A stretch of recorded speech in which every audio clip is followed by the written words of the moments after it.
दो तरह के बिजनेस अब 2030 तक बचेंगे। जिन्होंने सीख ली वो तो रहेंगे, जिन्होंने नहीं सीखी वो गायब हो जाएंगे। आज हम यहाँ बैठे हैं ना, बाहर कोई हमारा बिजनेस खाने के लिए तैयार बैठा है। चेंज हो रहा है कुछ ऐसा तो कल हमारा बिजनेस बंद कर सकते। Be ready. बहुत डायनामिक हो गया, घंटों के हिसाब से बिजनेस बदल रहे हैं। इतनी बड़ी अपॉर्चुनिटी भगवान ने भेजी तुम्हारे लिए। लोन लेके मरे चले जा रहे हो, कर्जे से डूबे हुए ऊपर से नीचे तक। अपनी जिंदगी नर्क वैसे हुई है और हर साल लोन बढ़ रहा है। मीटर चल रहा है आपका सोते हुए भी ब्याज। If you are not present digitally आप हो ही नहीं, क्योंकि कस्टमर आपको पहले गूगल चेक करेगा, आपके रिव्यूज देखेगा, वेबसाइट देखेगा। हो ही नहीं। तुम तो क्या, मुझे नहीं सोशल मीडिया जी समझ में आता, नहीं आता, धंधा क्यों कर रहे हो यार। आज का पॉडकास्ट कड़वा होने वाला है और कड़वी चीज हमेशा सेहत के लिए फायदेमंद होती है। Most businesses are suffering today because of lack of mentorship.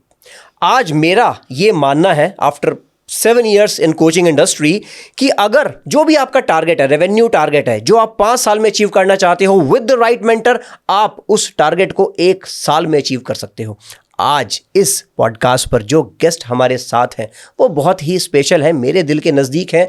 करोड़ों, लाखों नहीं, करोड़ों बिजनेस ओनर्स की दिल की धड़कन है। OKR एक्सपर्ट हैं, लीडरशिप कोच हैं, बिजनेस कोचिंग की दुनिया के अमिताभ बच्चन हैं। Help me welcoming none other than Suresh Mansharamani sir. Sir कैसे हैं आप? बहुत बढ़िया, थैंक यू। और बड़ा अच्छा लग रहा है आज आपके चैनल पे आना शुरू हुआ और एक पॉडकास्ट हम लोग कर रहे हैं। इसके ऊपर I am looking forward to the fruitful discussion कि आपके ऑडियंस को कुछ अच्छा फ़ायदा हो तो मेरा टाइम और आना सफल हो जाएगा। 100% सर। तो सर फर्स्ट क्वेश्चन फर्स्ट, आज के टाइम में 80 से 90% business owners, MSME business owners आज भी व्हाट्सएप पर चल रहे हैं या फिर मैनुअल वर्क में चल रहे हैं। इसका बड़ा कारण क्या है सर? टेक्नोलॉजी को ना सीखना जी। AI टूल्स इतने आ गए हैं जी। पहले तो था कि जी महंगे हैं सॉफ्टवेयर, राइट। कैसे लगाएं कैसे करें। आज तो इतने सारे सस्ते सस्ते टूल हैं, 10-5 हज़ार की सब्सक्रिप्शन साल की दे दो, बहुत कुछ प्रॉब्लम ऑटोमेशन हो जाती है। जी। थोड़ा टाइम लगा के सीख लेना यार, बिजनेस पे हो। और अगर जिससे 2 तरह के बिजनेस अब 2030 तक बचेंगे। जी प्लीज। जिन्होंने AI सीख ली जी। वो तो रहेंगे, जिन्होंने नहीं सीखी वो गायब हो जाएंगे। जी। बस तो AI सीख लें तो ठीक है, नहीं तो भैया गए, वरना थैंक यू बाय बाय, नमस्ते हो जाएंगे। नमस्ते हो जाएगी सर। एब्सोल्युटली आप सही बात बोल रहे हैं। पर इसमें से ना 2 बातें निकल के आई, आप ही की बात से 2 बातें निकल के आई। आपने बोला या तो वो पैसा नहीं लगाना चाह रहा है, पहले AI टूल्स में पैसा तो है ही नहीं इतना ना, अब तो है ही नहीं, टाइम लगाना है ना, बस सीख तो लो यार। जी। और कई होगा तो छोटे छोटे वर्जन जो भाई बहुत यूजर नहीं है उतना, तो फ्री वर्जन भी है कई। एब्सोल्युटली इतनी सारी एप्लीकेशंस आज के टाइम में छोटे यूजेज में वो फ्री वर्जन दे रहे हैं। तो मनी फैक्टर तो सर हट गया, जो दूसरा फैक्टर सामने आ रहा है ना, दैट इज कंफर्ट जोन।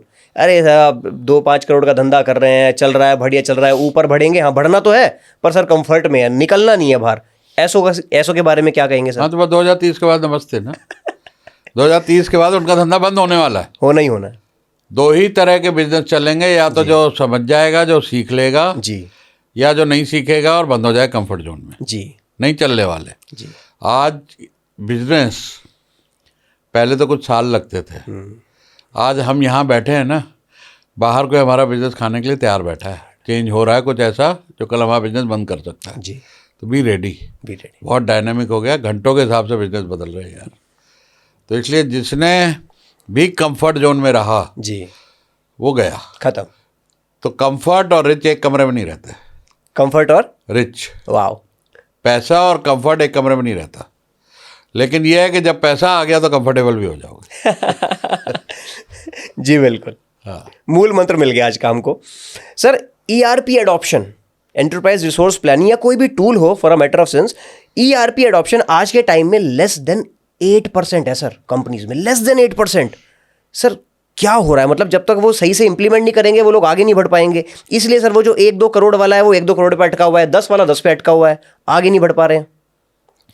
फिर मैंने वही कहा, सस्ते सस्ते टूल अवेलेबल है। आज जोहो पे ERP है। जी। जी। अच्छा वो नहीं कर सकते हो, गूगल वर्क प्लेस सीख लो जी भाई, या तो किसी को पैसे दे के करा लो, एम्प्लॉय रख लो। नहीं रख सकते, एक यूडेमी पे जाओ, बिजनेस ऑटोमेशन का 500 रुपये में कोर्स कर लो, खुद सीख लो यार। सीख लो, या अपने किसी एम्प्लॉय को सिखवा दो कि भाई तू ये सीख ले यार, मुझे नहीं होता। सही बात। उस पर सब सॉल्यूशन स्मॉल बिजनेस के लिए अवेलेबल है। आपकी inventory management, ER, work flow, automatic messaging, task management, सब कुछ तो अवेलेबल है गूगल वर्क प्लेस जी। पे।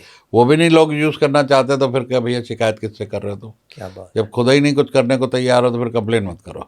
तो जाओ घर में रजाई ओढ़ो, सो, तो बाद धंधा बंद। सीधी बात, नो बकवास। हाँ, क्या है यार, काम नहीं अपने धंधे पे करने को तैयार, फिर क्या करोगे? बिल्कुल।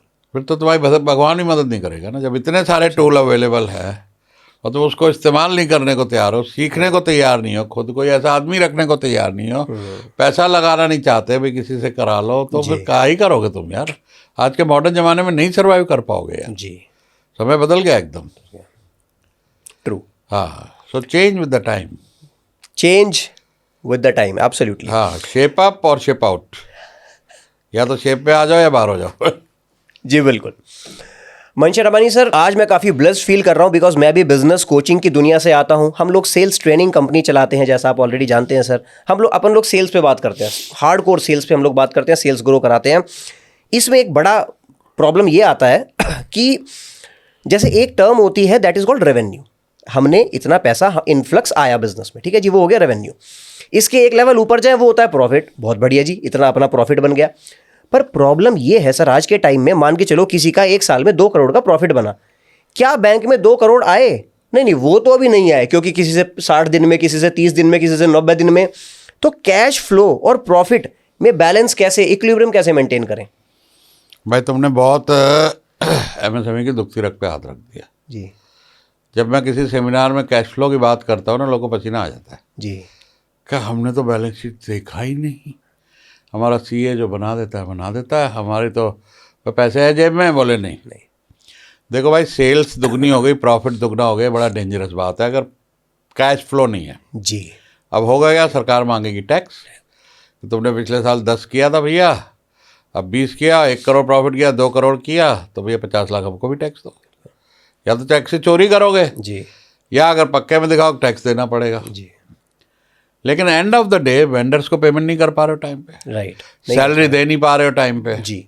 अपनी ज़िंदगी नर्क वैसे हुई है, जी। और हर साल लोन बढ़ रहा है। जी। तो ये बैंक की नौकरी कर रहे हो क्या? बैंक के लिए काम कर रहे हो क्या? जी। मीटर चल रहा है आपका सोते हुए भी ब्याज का, एब्सोल्युटली। और आपका अपनी कंपनी का नाम बदल के रख लो देना बैंक। देना है। हाँ, क्योंकि तुम अपने कस्टमर का बिजनेस फंड कर रहे हो, उधार दे के, और लंबी उधार दे के आप फंड कर रहे हो अपने बिजनेस का, कस्टमर का। अब वहाँ सवाल ये आता है जी, सभी देते हैं उधार, हम नहीं देंगे तो कोई और देगा? जी। जरूर देगा। बेच ही नहीं पाएंगे हम तो फिर। हाँ, तो मत बेचो ना, जी। तुमको हक ही नहीं बिजनेस में रहने का। अगर तुम्हारा कोई डिफरेंशिएटर नहीं, तो आज भी मरोगे, कल भी मरोगे, कोई और पैसा खा जाए उससे अच्छा पहले भैया बंद कर दो।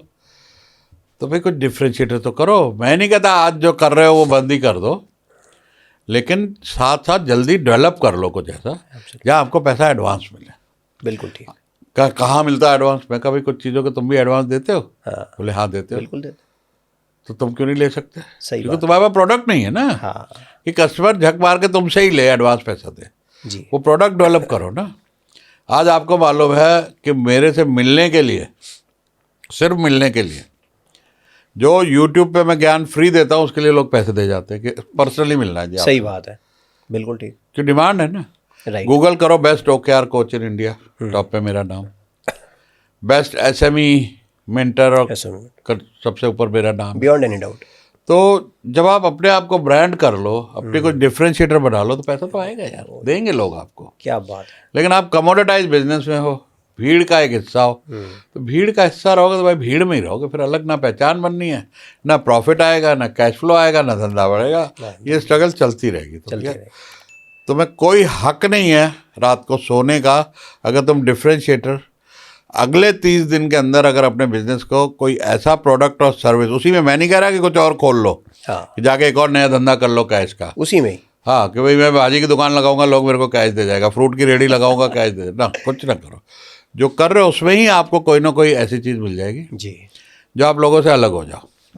उदाहरण, जी, पानी सबसे कमोडिटाइज बिजनेस है। गली गली जो भी RO की इंडस्ट्री, RO लगा लो, आपकी बन गई RO वाटर, बिल्कुल मिनरल वाटर बन गया आपका। सही बात है। अब उसमें देसी जो है, इनका ब्रांड नहीं है, वो 10 रुपये से भी कम में बिकता है। जी, सिर्फ बोतल की कॉस्ट होती, पानी तो आ रहा है RO से फिल्टर होकर ज़मीन का पानी आ रहा है। बिल्कुल ठीक। अब उसको नाम दे दो आप, बिस्लेरी ब्रांड बन गया, तो आपकी कीमत हो गई जी।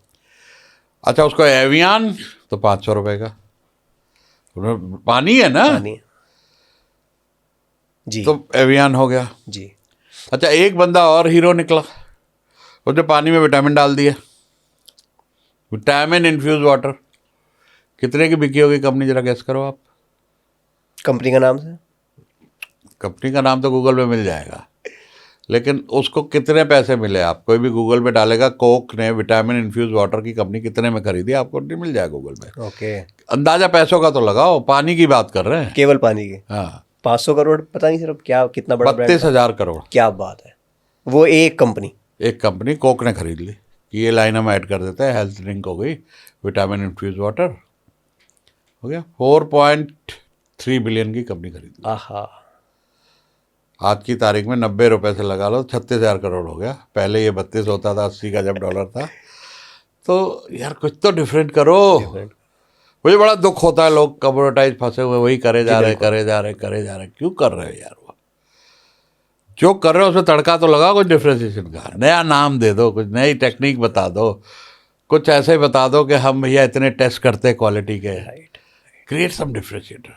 Awesome awesome. कुछ तो वैल्यू ऐड कर दो। हाँ, एक किताब है पर्पल काउ, आप तो सेल्स में जानते होगे, मार्केटिंग में, सेट गॉर्डन की। ब्यूटीफुल कि इतनी गाय खड़ी हैं 100 रास्ते में, अगर कोई पर्पल रंग की है तो लोग रुकेगा। तुम पर्पल काउ हो, बिल्कुल ठीक, अलग से दिखते हो, भीड़ में नहीं दिखते तो मुश्किल हो जाएगी। मुश्किल। सर आज के टाइम में ना मुद्दा ही यही है, being in coaching industry only, कि 90% of the businesses purple cow की कैटेगरी में आते ही नहीं, और वो सर हर रोज मर रहे हैं, तिल तिल करके मर रहे हैं। सर पता क्या है प्रॉब्लम, क्या है मेरा पेन पॉइंट, क्या है बीइंग अ सेल्स कोच, कि हम जैसे लोग भी ना ऐसे बिजनेस को बचा नहीं पाते, फ्रैंकली स्पीकिंग बचा ही नहीं पाते, क्योंकि जब तक कुछ डिफरेंशिएशन होगा ही नहीं, उसको झक मार के मजबूरन उधार में माल देना पड़ेगा, वो कैश फ्लो में फंसेगा ही फंसेगा। At the end of the day वो रोएगा ही रोएगा। ना बिकेगा, बिक गया तो पैसा नहीं आएगा, पैसा आ गया तो प्रॉफिट नहीं आएगा जी। एक थोड़ी रोना है, रोना ही रोना है, रोना ही रोना है। तो सर ने जो बात बताई, जस्ट बता देता हूं, कमोडिटी मार्केट, अगर आपका प्रोडक्ट कमोडिटाइज्ड है उसको डी कमोडिटाइज्ड कर लीजिए, देख लीजिए आपका क्या यूएसपी है अलग से, या फिर क्या आपका यूवीपी है, यूनिक वैल्यू प्रोपोजिशन क्या है आपके पास, क्या अलग दे रहे हैं आप अपने कंपटीशन से। अगर वो अलग आपके पास नहीं है तो भाई साहब फिर तो वही जो सर ने बोला 2030 के बाद देख लीजिएगा। बिल्कुल जी। सर 50% से ज़्यादा business owners don't know about real margins. को मार्जिन का ना सर नॉलेज ही नहीं है कि रियल मार्जिन में वो कैसे खेलें। 50% से ज़्यादा होना चाहिए मेरे ख्याल से, डेटा शायद कुछ गड़बड़ है। इसके बारे में सर क्या कहेंगे, मार्जिन का गेम? देखो, मार्जिन माने प्रॉफिट है जी। अच्छा, आपको मैं सूप देता हूँ जी, बढ़िया सूप है, पियो, लेकिन चम्मच नहीं देता, कांटा देता हूँ, इससे पी लो।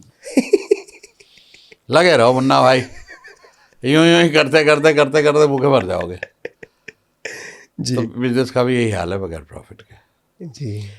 पहला बिजनेस का उसूल है प्रॉफिट तो कमाओ, प्रॉफिट फर्स्ट। तो प्रॉफिट का कई तरीके हैं जी। अपनी कॉस्ट देखो क्या है जी, कंपटीशन देखो कितने में कर रहा है जी, आपका डिफरेंशिएशन क्या है, राइट, ब्रांड बना पाए हो कि नहीं बना पाए हो। आज देखिए बड़े बड़े ब्रांड जी, वॉरेन बफेट इस बात के बहुत बड़े फ़ैन हैं कि ब्रांड में इन्वेस्ट करते हैं जी। वो कहते हैं कि अगर आपको प्राइस बढ़ाने से पहले, वॉरेन बफेट का कोट है कि अगर रात को प्रार्थना करनी पड़े कि हे भगवान मैं प्राइस बढ़ा रहा हूँ, मेरे ग्राहक ना भाग जाएं, तो तुम गलत धंधे में, या आप गलत तरीके से। तो प्राइसिंग पावर है तुम्हारे पास। हाँ। आज एक ब्रांड चाइना में मान लीजिए लेडीज बैग बनाता है, 10,000 भी कॉस्ट नहीं आती, 5 लाख रुपए का बेच देता है। हाँ।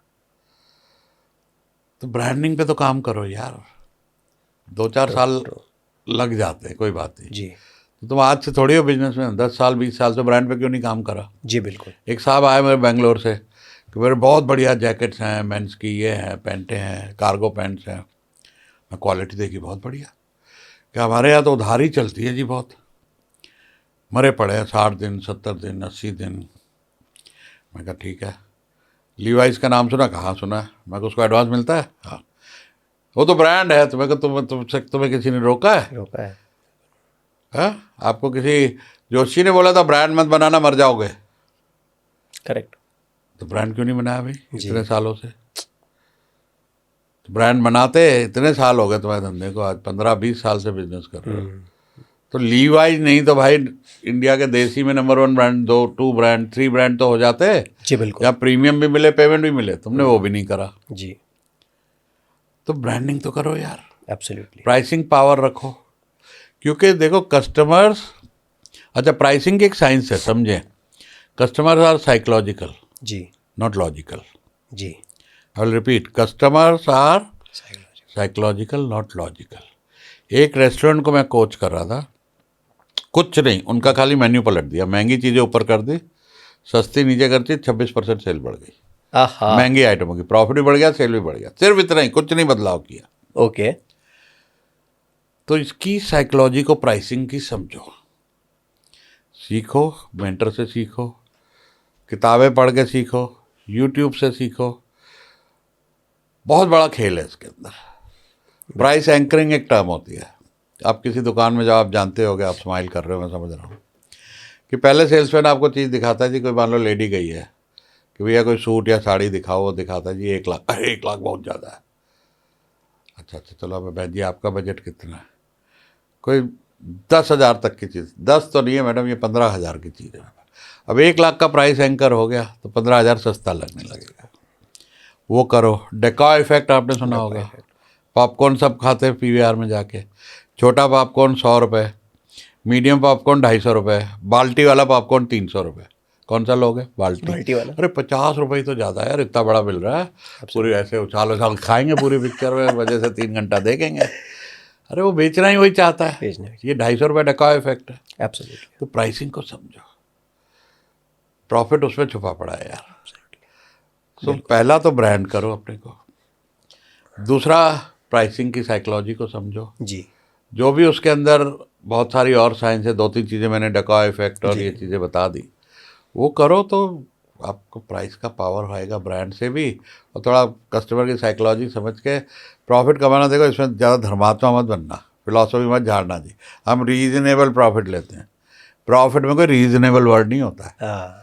तुम्हारा हक है, बड़ी मेहनत करते हो यार, करेक्ट। तुम्हारी ज़िंदगी दांव पे लगी, अपनी सेहत, रिलेशनशिप, टाइम बच्चों को दे नहीं पाते, फिर कहो मैं रीजनेबल प्रॉफिट लेता हूँ। ठीक से प्रॉफिट लो, अच्छा लेने का दम रखो, क्योंकि प्रॉफिट में कोई लिमिट नहीं होनी चाहिए। ब्रांड से सीखो, 10,000 चीज़ के 5 लाख लेते हैं, तो 10 के भाई 20 तो ले सकते हो, क्यों 11-12 में मरे पड़े हो। True, very true. क्या बात है सर, मज़ा ही आ गया। ये मुझे लग रहा है पूरा बिजनेस की मास्टर क्लास बनने वाली है आज। तो प्लीज़ आप इसमें डटे रहिए। एक रिक्वेस्ट है आपसे, नोट पैड और पेन लेकर बैठिएगा, क्योंकि ये नॉर्मल चर्चा नहीं हो रही है यहाँ पर। एक कुछ ऐसी स्ट्रैटेजीज यूज़ होने वाली हैं। ऑलरेडी सर बहुत सारी स्ट्रैटेजीज डिस्कस कर चुके हैं जो आपके बिजनेस को पलट कर रख सकती है। ये आप भी जानते हैं, बेहतर तरीके से जानते हैं, बशर्ते आप उसको इंप्लीमेंट करें। आगे बढ़ते हैं सर। बातों ही बातों में आपने एंकर की बात करी, आपने डेकॉय की बात करी, आपने प्राइसिंग की बात करी, आपने ब्रांड की बात करी। सर ब्रांड में एक बड़ा मसला है, बिजनेस ओनर्स 1 करोड़ का धंधा कर रहा है, 1 लाख का कर रहा है, 10 का कर रहा है, 50 का कर रहा है, 100 करोड़ का धंधा कर रहा है। क्वेश्चन सेम है मेरा, कंपनी का ब्रांड बनाऊं या मैं as the director, as the promoter खुद आगे खड़ा हो जाऊं एलॉन भैया की तरह? क्या करें सर, क्या बेहतर है? तुम्हारा दायां हाथ जरूरी है बायां? दोनों है जी। दोनों करो जी। पर प्रायोरिटी फिर भी कहूँगा personal brand. Personal brand. Tony robin का नाम सुने हो? जी। है ना, दुनिया जानती, दुनिया वर्ल्ड का सबसे बड़ा कोच है। बिजनेस कितने हैं उसके, कंपनी का नाम बताओ, नहीं मालूम होगा तुमको? नहीं मालूम। 55 कंपनियाँ उसकी। तो जब आप इलॉन मस्क हो, आप टोनी रॉबिन्स हो, या आप कोई भी इंडिया का नाम ले लो, ब्रांड है, मैं भी छोटा मोटा ब्रांड हूँ, तजुर्बा मेरा ब्रांड है। मुझे कल कोई मिला था जी, उसने मेरा प्रोग्राम ज्वाइन किया, कोचिंग, कहता मैं जहाँ भी जाता हूँ तजुर्बा को सब जानते हैं। हाँ। तो मुझे बड़ी खुशी हुई है जान के। तो तजुर्बा भी ब्रांड है, मैं भी ब्रांड हूँ। पर जब आप फेस हो, मेरे हर वीडियो में पीछे तो लोगो तजुर्बा का लगा है जी।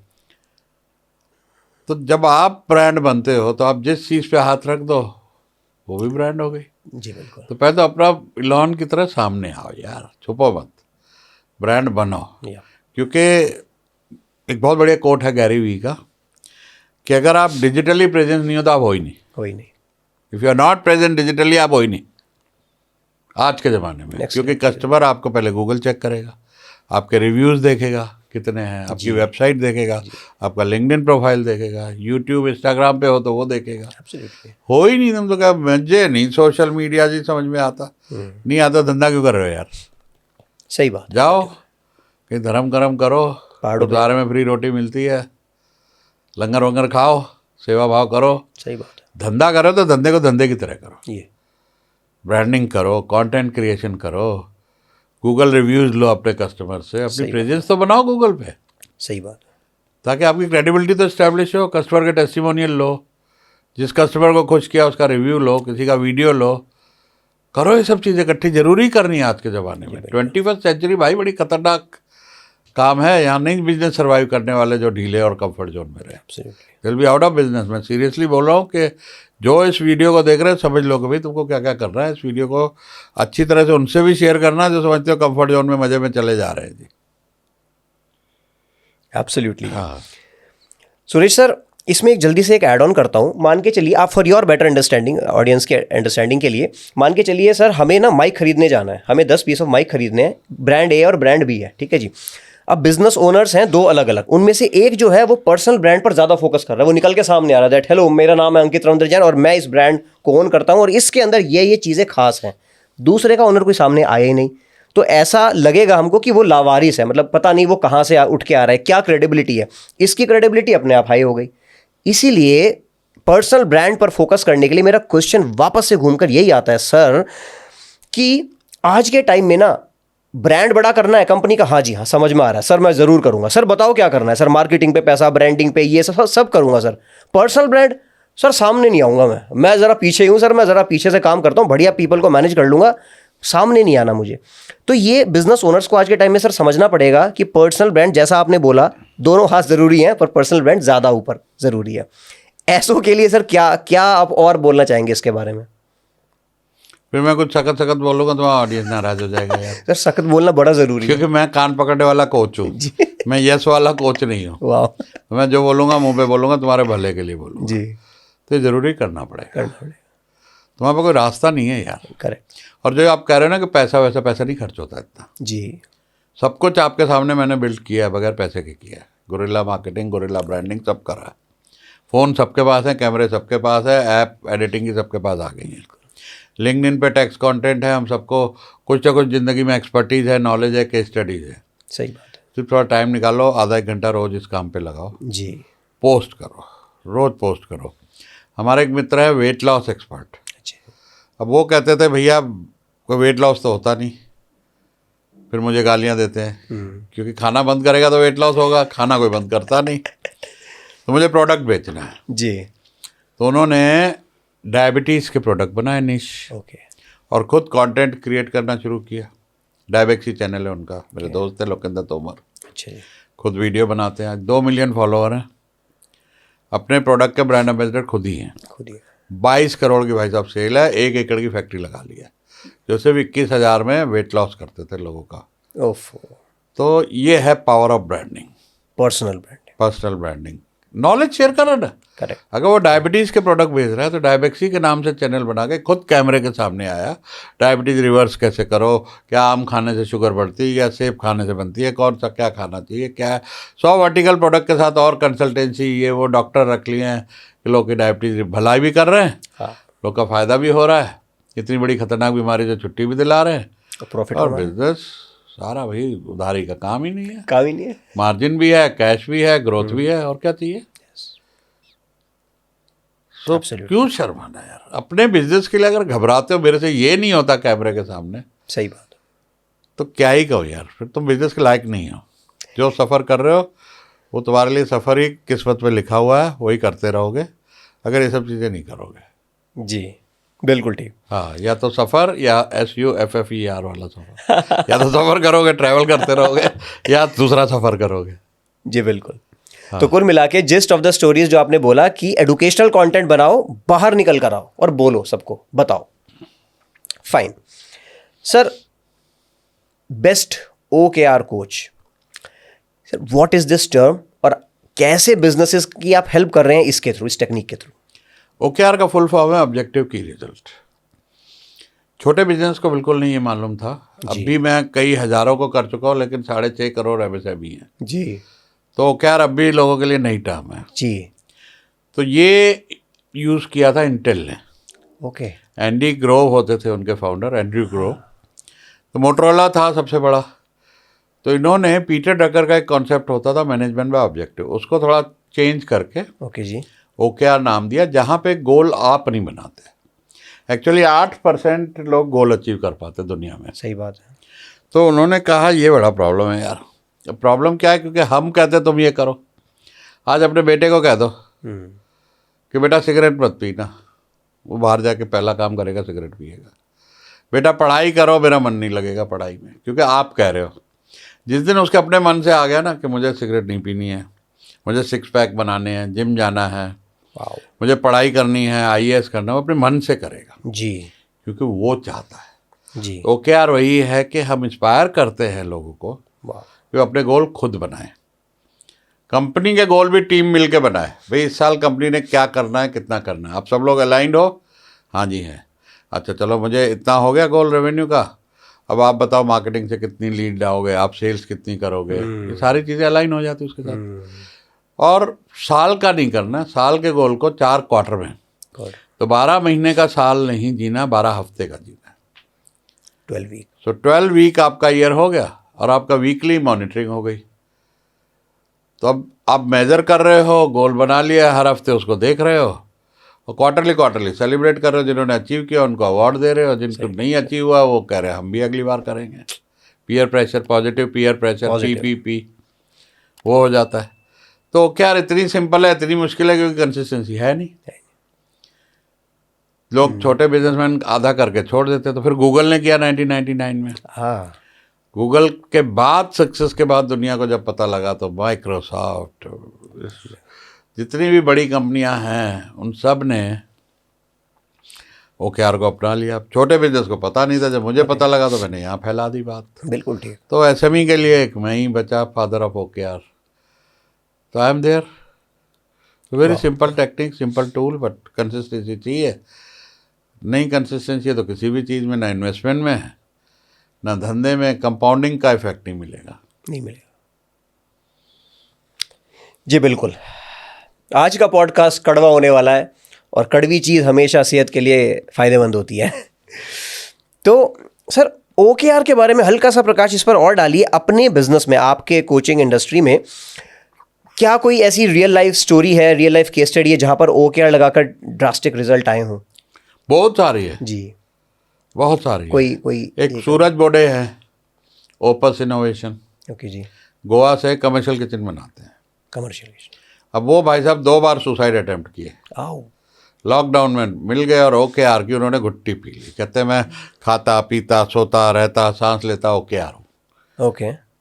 उनकी अब कम से कम 5 शहरों में फैक्ट्रियाँ और ऑफिस हैं, 100 से ज़्यादा स्टाफ है। हर हफ्ते OKR करते हैं। और पहला जब OKR का उनको चस्का लगा, खून ऐसे लगा कि उन्होंने पूरे साल का टर्नओवर 90 दिन में कर लिया, 12 हफ्ते में। आहा। तो उसके बाद से उनको जो ये इतना बढ़िया रिजल्ट आता है तो मैजिक है, तो भाई सब लग गए। देखिए, इंश्योरेंस में एक टर्म होती है JFM, अभी चल रहा है। इंश्योरेंस वाले इस क्वार्टर में पूरे साल का काम करेंगे जी, क्योंकि उनको रिजल्ट दिखाने होते हैं, अपने टारगेट अचीव करने होते हैं। तो जो 9 महीने का जितना काम होता है 3 महीने में होता है। OKR में हमारे लिए हर क्वार्टर JFM, बस every quarter you have to achieve. जी। सो हर क्वार्टर जब आदमी अचीवमेंट करता है तो 90 दिन की ना कुछ साइकोलॉजी है। देखो जी, सीजन 90 दिन का होता है, बिल्कुल। स्कूल सेमेस्टर 90 दिन का होता है। पब्लिक कंपनियां लिस्टेड कितने दिन में रिजल्ट देती हैं? क्वार्टर में। तो क्वार्टर का कोई गेम है। एक बच्चा माँ के पेट में मुट्ठी बंद खोल सकता है। आप 90 दिन में लग के एक लैंग्वेज सीख सकते हो। मैं 90 दिन में एक नई किताब लिख लेता हूँ, 8 लिख ली है। तो 90 डेज का कुछ साइकोलॉजी भी है जी। कि कोई हैबिट नहीं फॉर्म करनी हो, जी, कुछ भी करना हो, 90 दिन कर लो, वो हो जाएगा। तो that is why OKR is very successful. Okay sir, जैसे लोग आपके पास आते होंगे, बिजनेस ओनर्स आते हैं OKR इम्प्लीमेंट करवाने के लिए, सीखने के लिए, हाउ यू मेक श्योर कि वो 90 दिन तक उसको कर पा रहे हैं? ऐसा कुछ हैंड होल्डिंग है क्या? मतलब कैसे होता है ये चीज़? देखो, जो लोग तो अफोर्ड कर पाते हैं उनका तो मैं हफ्ता कर देता हूँ, तो उनका तो हो जाता है। बिल्कुल ठीक। बाकियों को सिखाता हूँ कुछ कर लो, तो 20% लोग कर पाते हैं, बाकी नहीं करते। और ये तो हाल है ही दुनिया का। बिल्कुल। इसीलिए 5% लोगों के पास 95% वेल्थ है, क्योंकि वो कंसिस्टेंट है, अपने काम को रूटीन और डिसिप्लिन से करते हैं। बाकियों में नहीं है, वो फिर भीड़ का हिस्सा है, स्ट्रगल करते ही रहते हैं जी। तो जिनका मैं कराता हूँ तो बहुत कामयाब हो जाते हैं, क्योंकि मैं हर हफ्ते कान पकड़ के डंडा लेके बैठा हूँ सिर पे। खुद करने जाते हैं तो 20% लोग कर पाते हैं। सिखा तो मैं पूरा देता हूँ दिल से, भाई ऐसा करो, बाकी अपने आप कर लो जाके। Make sense. ठीक है जी। सर, अगर किसी बिजनेस ओनर को OKR सीखना है आपसे, तो इसके कुछ ऑनलाइन ऑफलाइन किस तरह से आप सिखाते हैं? सब है, मेरी वेबसाइट पे नंबर है, मेरी सेक्रेटरी से बात कर लें, वो बता दें। Sure. So I will put all the links in the description. Sir, sales की बात करें थोड़ी सी। I run a sales training company, में तो सेल्स की ही बात करता हूँ सर।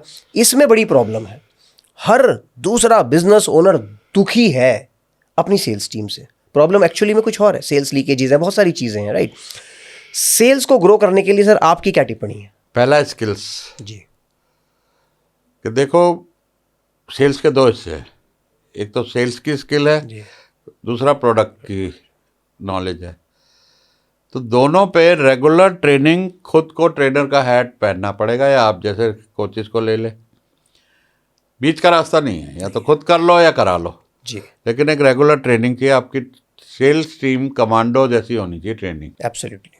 क्योंकि सेल्स नहीं है तो धंधा नहीं है। बैलेंस शीट अगर आप देखो P&L में, एक तरफ होता है रेंट, सैलरी, इलेक्ट्रिसिटी, दुनिया भर के खर्चे, सब एक तरफ होते हैं।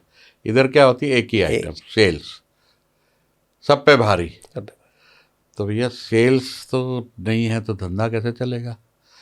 सबसे इम्पोर्टेंट डिपार्टमेंट है, उसकी regular training, R&R, rewards, OKR, हर चीज़ जो पॉसिबल है वो उनको पूरे टूल्स दो, ब्रोशर्स चाहिए ब्रोशर्स दो, एब्सोल्युटली। जो सपोर्ट चाहिए वो सपोर्ट दो। Your sales team is a commando team. जी। उसको इतना स्किल करो, इतने अच्छे इंसेंटिव दो कि वो कहीं आपके अलावा दूसरी जगह जाने की भी ना सोचे। और आपका काम बढ़िया होना चाहिए। सपोर्ट, अगर पीछे से ब्रांड की सपोर्ट नहीं है, क्वालिटी की सपोर्ट नहीं है, तो सेल्स टीम भी बेकार हो जाएगी। जी बिल्कुल। So the gist of the story is again, sales grow करनी है, एक ही काम करना है, that is sales training. Suresh sir ने अभी बोला किससे करानी है? यूजीएस ट्रेनिंग कंपनी से करानी है। Just kidding. हाँ, या खुद कर लो या आपसे करा लो, सब चीज़ है। अभी मैं कल ही मसूरी में, एक बहुत बड़ा ब्रांड है ऑल सीजन विस्की, कौन नहीं जानता। 70-75 पूरी ऑल इंडिया की टीम थी, उनकी ट्रेनिंग करके आया हूँ। वाह। कि वो इंडिया का नंबर 1 ब्रांड बनना है, उसके लिए उनको कुछ बड़े टारगेट थे, तो वो करा के आए हो। तो उन्होंने मुझे अच्छे पैसे दिए कि तुम आके कर लो, तो मैंने कर ली। नाइस। तो हर तरह के मार्केट में अवेलेबल है। कुछ नहीं है तो भाई किताबें पढ़ लो यार, राइट।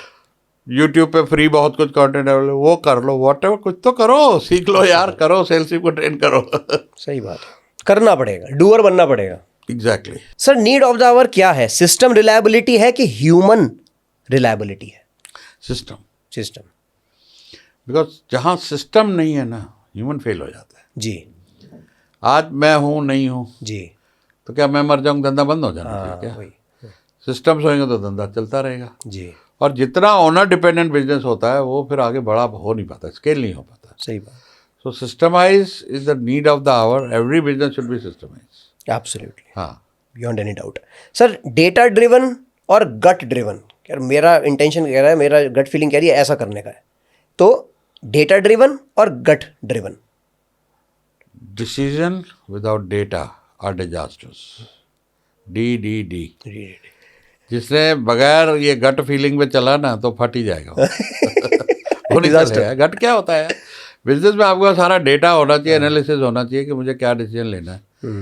वो आपको डेटा बोलेगा सामने से कि आप इतनी ऐड चलाते हो, इतनी ROI आती है, कौन सी ऐड सक्सेसफुल है, कौन सी नहीं है, कौन सा क्रिएटिव चल रहा है, कौन सारा डेटा बोलता है यार। सही बात। उसमें गट ये क्या, गट के हिसाब से तो फिर तो आज देख लो अभी धुरंधर कितनी चल रही है। गट से नहीं चल रही, मार्केटिंग की स्ट्रैटेजी से चल रही है। प्रॉपर स्ट्रैटेजी बनी है उसके पीछे, अच्छी मार्केटिंग हुई है तो प्रोडक्ट कितना चल रहा है जी। और यही पिक्चर की मार्केटिंग नहीं होती जी, तो यही कहीं फेल हो जाती है, धुरंधर बेकार पिक्चर। जी बिल्कुल। सर, आगे बढ़ने से पहले एक क्वेश्चन धुरंधर पे लेना चाहूँगा कि मैं हमेशा बताता हूँ सभी को, हम लोग सेल्स सिखाते हैं, पर मैं कहता हूँ सेल्स से भी इंपॉर्टेंट है मार्केटिंग। सेल्स अगर ऑक्सीजन है बिजनेस के लिए, मार्केटिंग लंग्स है सर। लंग्स को पहले मजबूत करना पड़ेगा तो ऑक्सीजन फिर काम करेंगे। सर, धुरंधर की सेल्स A1 है, पर वो उससे पहले कारण है मार्केटिंग। आपके हिसाब से सर क्या वो चीज़ रही खास बात धुरंधर के अंदर? बहुत बड़ा इसमें इन्फ्लुएंसर मार्केटिंग का रोल हुआ। जी। ये जो डांस चल रहा है अक्षय खन्ना का, वो वाली जो रील बन के कुछ बड़े इन्फ्लुएंसर से बिल्कुल लगवाई गई। जब उन्होंने ये डांस किया और बैकग्राउंड में वो दिखाई, खुद डांस किया और दिखाई, तो सारी एक मार्केट में ट्रेंड चल पड़ा। Right. जब कोई बड़े 4, 5, 10 इन्फ्लुएंसर ये कर देते हैं, Right. तो छोटे छोटे सब बच्चे घर में, लेडीज, सब कोई, हर कोई कर रहा है। हर मैंने देखा अपने ऑफिस में घुस रहा है, ऐसे ऐसे डांस करता जी। आदमी घुस रहा है। हर आदमी कोई ऐसा नहीं है जो सोशल मीडिया पर जिसने धुरंधर कि उस गाने के ऊपर अपनी रील ना बनाई हो, काला चश्मा बनाई। परसों मैंने देखा सर धूला एंट्री कर रहा है। हाँ, करते वो हुए भी ऐसे ही कर रहा है। तो ये तो भाई पूरी स्ट्रेटजी के साथ चीज़ें चली है। उसपे प्रोडक्ट पे भी दम था, मार्केटिंग भी अच्छी हो गई। देखो, रॉबर्ट कियोसाकी से एक जर्नलिस्ट ने पूछा, रिच डैड पुअर डैड, जी। कि भैया मैं आपसे अच्छी राइटर हूँ। सामने चैलेंज किया, उसने कहा ठीक है, तुम होगी अच्छी राइटर, मैं तुमसे बढ़िया मार्केटर हूँ, तुम लिख लो अच्छी से अच्छी किताब, ऐसी इंटरनेशनल बेस्ट सेलर बना के बताओ, तो I am a good marketer. तो एक अच्छा प्रोडक्ट से अच्छा मार्केटर हमेशा जीतेगा। जो दिखता है, जो ज़्यादा दिखता है, जो ज़्यादा सुनाई देता है, जो ज़्यादा विजिबल है, it will beat the best. कितना भी बेस्ट प्रोडक्ट हो, उसको आप बीट कर दोगे अगर आपने मार्केटिंग अच्छी कर ली। क्या बात। और ज़्यादा दिखाई दिए, ज़्यादा सुनाई दिए, ओमनी प्रेजेंट हुए, छा गए आप। जी बिल्कुल। सर आपके हिसाब से आपने इतने सारे हंड्रेड्स में नहीं थाउजेंड्स में आपने बिजनेसेस को ग्रो कराया है, OKR के ज़रिए आपने IPO का उनको बताया है, सारी चीज़ें आपने कराई हैं। आपके हिसाब से क्या वो 3 वीक बिहेवियर्स हैं उन 3 वीक बिजनेसमैन के जो उनके पास नहीं होने चाहिए? 3 वीक बिहेवियर्स। Inconsistency number 1। जी। फाइनेंशियल नॉलेज ना होना, जी। कि जी हमें नहीं आता है बैलेंस शीट पढ़ना, सीखो। सीखो। ये मत बोलना नहीं आता है, जो नहीं आता वो सीखो। और जिसके खाते पक्के उसका धंधा पक्का। जी। तो learn what is cash flow, profitability क्या है, प्राइसिंग साइकोलॉजी क्या है, जो भी फाइनेंस से रिलेटेड चीज़ें सीखो। बड़े बड़े टैकी, बहुत अच्छे अच्छे टैकी आते हैं, बड़े बड़े डॉक्टर आते हैं जी। लेकिन उनको फाइनेंस और इसका कुछ नहीं पता, जी। मार खा जाते हैं। आज देखो finance week Vijay Mallya London में था, जी। फाइनेंस खराब होना, अनिल अंबानी बैंकरप्ट हो गया, जी। दोनों भाई साथ चले थे। तो फाइनेंशियल डिसीजन आपको मेक और ब्रेक कर देंगे। बिल्कुल। तीसरा चीज़ है सेल्स एंड मार्केटिंग। जी। ये 3 चीज़ें की कमी रहेगी तो आगे नहीं बढ़ोगे। ये 3 चीज़ें पकड़ लो, माल कहीं से बना लो, चाइना से बनवा लो, किसी से बनवा लो। आपके पास अगर ऑर्डर है ना, किधर भी बन जाएगा सस्ते में। ऑर्डर तो होना चाहिए। ऑर्डर कौन लाएगा? सेल्स, मार्केटिंग, ये लोग लाएंगे ना। बिल्कुल। और उसके बाद प्राइसिंग भी कितने का लिया, कितने का बेचा, कमाया कितना, ये पता होना चाहिए। तो 3 चीज़ें कर लोगे, हो गया काम। जी बिल्कुल। सर मेरी कंपनी का इस फाइनेंशियल ईयर में 2 करोड़ का टर्नओवर है, ठीक है जी। 2 करोड़ में से मैं कितना लगाऊं मार्केटिंग के ऊपर, कितना परसेंटेज, क्या कहते हैं? 10%। 10% इज एनफ। नहीं लगा सकते हो तो गुरिल्ला मार्केटिंग सीखो। जी। नो कॉस्ट मार्केटिंग कैसे होती है, बहुत सारे मेरे भी वीडियो हैं, तुमने भी बनाए होंगे बड़े सारे, जी। और बहुत लोगों ने बनाए हैं। नो कॉस्ट मार्केटिंग करिए, नाइस। मत लगाओ पैसा, अभी नहीं लगाना है तो पर मार्केटिंग जरूर करो जरूर। हाँ। ये मत कहना कि मेरे से भी नहीं होता और मैं पैसा भी नहीं लगाऊंगा, तो जाओ डूब जाओ फिर। फिर तो भाई 2030 वाली बात सच हो जाएगी। हाँ, पहले ही हो जाएगी। सर आप IPO पे इतना काम कर रहे हैं, मुझे नहीं लगता सर हमारे देश में, भारत देश में IPO स्पेसिफिक के ऊपर कोई इतना काम कर रहा होगा। और जितने सारे बिजनेसेस को आपने IPO तक ले जाए आप, that is commendable literally. Sir IPO में जाना है, क्या वो 3 चीजें होनी ही चाहिए कंपनी के पास? Governance, governance, governance. Oh shit. Revenue का कुछ मापदंड नहीं सर? नहीं वो तो बताऊंगा। रेवेन्यू बहुत लोग के पास है यार। हाँ। 300 करोड़ का टर्नओवर है। हाँ, पर किताबों में और 1 करोड़ रुपए का प्रॉफिट दिखाते हैं, ओहो 20 लाख का प्रॉफिट दिखाते हैं, 40 लाख का प्रॉफिट दिखाते हैं। वो भी गवर्नेंस का हिस्सा। बिल्कुल। अच्छा, पहला आता है कंपनी प्रोपराइटर है भाई, क्यों? सही बात। प्राइवेट लिमिटेड क्यों नहीं करा? कंप्लायंस बढ़ जाएगी। कंप्लायंस अच्छी चीज़ है, खराब चीज़ है? अच्छी, समझना पड़ेगा भाई। TDS टाइम पे भरना कंप्लायंस है ना, हाँ। तो अच्छी चीज़ है। GST भरना अच्छी चीज़ है, खराब चीज़ है? अच्छी। PF ESI टाइम पे भरना अच्छी चीज़, खराब चीज़ है? अच्छा। अगर फूड है तो फसाई का लाइसेंस लेना ख़राब चीज़ है, फैक्ट्री है फैक्ट्री एक्ट का लाइसेंस लेना और उसकी ख्याल करना, फायर एग्जिट बनना ख़राब चीज़, अच्छी चीज़ लोग करते नहीं है, आग लग जाती, मर जाते हैं और जेल चला जाता है, हुआ कईयों के साथ। बिल्कुल तो कंप्लाइंस अच्छी चीज़ है। बिल्कुल। तो अब बाकी रह गया, थोड़ी सी कंप्लाइंस बढ़ती है सेबी की या आरओसी की, तो ये कंपनी सेक्रेटरी रख लो ना, वो आईपीओ के बाद आदमी आराम से रख सकता है सारी कंप्लाइंस। मैंने 1995 में 38 साल की उम्र में आईपीओ किया था। दुनिया को जो आज आईपीओ लोग सिखा रहे हो, पैदा भी नहीं हुए थे जब मैंने आईपीओ किया था, हाँ पैदा भी नहीं हुए थे तब हमने आईपीओ कर लिया। एक कंपनी सेक्रेटरी रखा, वो सारा काम देखता था, हम अपना काम कर रहे थे, ऐसे कर रहे थे। लेकिन भाई आईपीओ ना करके जो गलती, जो जुर्म आप अपने लिए, अपनी फैमिली के लिए और अपने स्टाफ के लिए, देश के लिए, सबके लिए बहुत बड़ा गुनाह कर रहे हो अगर आप आईपीओ का नहीं सोच रहे। अब ज़रूरत क्या है? ज़रूरत सिर्फ आपको 3 करोड़ रुपए का आज की तारीख में जी आपका प्रॉफिट आफ्टर टैक्स होना चाहिए, वरना 4 करोड़ का प्रॉफिट सिर्फ। कितने साल पुराना डेटा? लेटेस्ट पिछले साल। 3 साल में 2 साल प्रॉफिटेबल होने चाहिए, 3 साल पुरानी कंपनी होनी चाहिए। ओहो। अगर प्रोप्राइटर से प्राइवेट लिमिटेड या लिमिटेड कर रहे हो तो 1 साल का कूलिंग है। आपकी कंपनी 10 साल पुरानी, आपने आज प्राइवेट लिमिटेड किया उसको 1 साल का, तो आपको 1 साल का कूलिंग है, उसके बाद आ सकते हैं। पहले से प्राइवेट लिमिटेड है और आपका 3 करोड़ का पैट है, टर्नओवर 10 हो, टर्नओवर 50 हो, और पापा कुछ कंपनियाँ 10 करोड़ का टर्नओवर है, 6 करोड़ का उनका प्रॉफिट है, होती सर्विस कंपनियाँ, बिल्कुल बिल्कुल, दे आर एलिजिबल। अब आता है क्यों करें।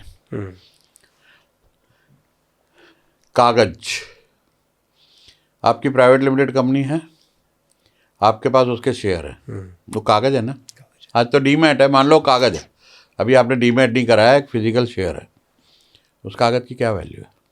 कुछ नहीं। आपकी लिस्टिंग के बाद उस कागज की आपने वैल्यू कर दी थी 100 करोड़। रोज सुबह 9:15 बजे दिखेगा कि यार पिछले महीने अच्छे ऑर्डर आया, मेरी वैल्यू 200 करोड़ हो गई। अरे यार पिछले क्वार्टर प्रॉफिट अच्छा है, मेरी वैल्यू 500 करोड़ हो गई। आपकी वैल्यू 5000 करोड़ हो गई। यस, रिलायंस 20 लाख करोड़ की कंपनी हो गई भाई, वैल्यू है ना। वैल्यू, लाला की क्या वैल्यू है? बिजनेस कोई वैल्यू ही नहीं टेंजिबल, ये टेंजिबल वैल्यू है। उसका 10%, उसका 20% या पूरी कंपनी बेचनी हो, खड़े हाथों बिक जाएगी अगर लिस्टेड कंपनी है। बंद है तो भी बिक जाएगी। ओहो, कि अगर लिस्टिंग इतना खर्चा है, लिस्टिंग का इतनी झमेलेबाजी है, भाई साहब आपकी कंपनी बंद हो गई है जी, 0 टर्नओवर है जी, तब भी कई करोड़ों में बिक जाएगी, तो फिर क्यों नहीं आईपीओ कर रहे हो? आप 1 करोड़ रुपए की टैक्स की चोरी करते हो, 100 करोड़ का नुकसान करते हो। सही बात, मैंने बहुत वीडियो बनाए इसके ऊपर, क्योंकि 1 करोड़ टैक्स की चोरी के लिए 3 करोड़ का प्रॉफिट कम दिखाना पड़ेगा जी। अगर 25-30% टैक्स ले लें तो आपका 3 करोड़ का प्रॉफिट कम दिखा। 3 करोड़ का एसएमई एक्सचेंज में, जो छोटे बिजनेसेस का एक्सचेंज है, वहाँ पे 15 गुना वैल्यू मिल रही है आज की तारीख में। 3 का 15 गुना कितना हुआ जी? 45 करोड़। 3 साल बाद आपकी कंपनी मेन बोर्ड पे चली जाती है, एलिजिबल हो जाती, 3 साल, वहाँ आपकी वैल्यू दुगनी हो जाती, तो 90 करोड़। टैक्स कितना बचा है? 1 करोड़। नुकसान कितना किया? 90 करोड़। तो अपने पाँव पे कुल्हाड़ी मारी कि नहीं मारी? तो क्यों भैया? बिजनेस कर रहे हो, कम से कम उसकी वैल्यू तो निकालो यार। प्रॉपर्टी की वैल्यू देख कर खुश हो जाते हो, हाँ 2 करोड़ की ली थी, 10 करोड़ की होगी। अरे ये तो मतलब 1000 करोड़ की चीज़ घर में पड़ी है, उसकी वैल्यू निकाल रहे हो।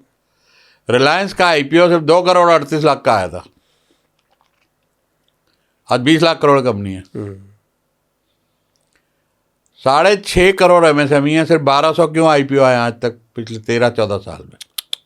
इतना फियर, इतना डर, इतना लैक ऑफ नॉलेज। इतनी बड़ी अपॉर्चुनिटी भगवान ने भेजी तुम्हारे लिए, लोन लेके मरे चले जा रहे हो, सही में कर्जे से डूबे हुए ऊपर से नीचे तक। अरे भैया आईपीओ लाके कर्जा चुका दो, नहीं चाहिए पैसा बैंक का। यथार्थ हॉस्पिटल ने 66 करोड़ रुपया आईपीओ के बाद बैंकों का वापस कर दिया। अब 66 करोड़ वापस किया तो 6 करोड़ से उनका प्रॉफिट बढ़ा, क्योंकि अब इंटरेस्ट नहीं जा रहा है। 6 करोड़ का आज जो हेल्थ केयर इंडस्ट्री है उसको 40-50 गुना की वैल्यू मिल रही, समझ लो। 300 करोड़ में उनकी कंपनी की वैल्यू बढ़ गई। एक तो लोन दिया, 6 करोड़ ब्याज बताया, टेंशन हटाया, और कंपनी 300 करोड़ बढ़ गई। अब ये समझो यार, समझो, आपको इतनी कहते भगवान हमारी नहीं सुनता, अरे भगवान सुनता है, तुम्हारे लिए अपॉर्चुनिटी भेजी है, तुम उस पर काम तो करो यार। और भगवान क्या भेजेगा, खुद आएगा क्या? ऐसी अपॉर्चुनिटी भेजता है ना कि एसएमईज भाई तुम्हारा बहुत दुख हो गया, काफ़ी सालों से मेहनत कर रहे हो, बहुत लोन वोन ले लिए, अब ये एसएमई एक्सचेंज दो तुम्हारे लिए खोल दिए, अपनी कंपनी लिस्ट कर लो यार। अच्छा, आपके बच्चे आना नहीं चाहते धंधे में, क्योंकि बचपन में जब किसी लेनदार का फ़ोन आया, आपने बोला बोल दो पापा घर पे नहीं है, और बच्चा बोलेगा पापा कह रहे पापा घर पे नहीं है।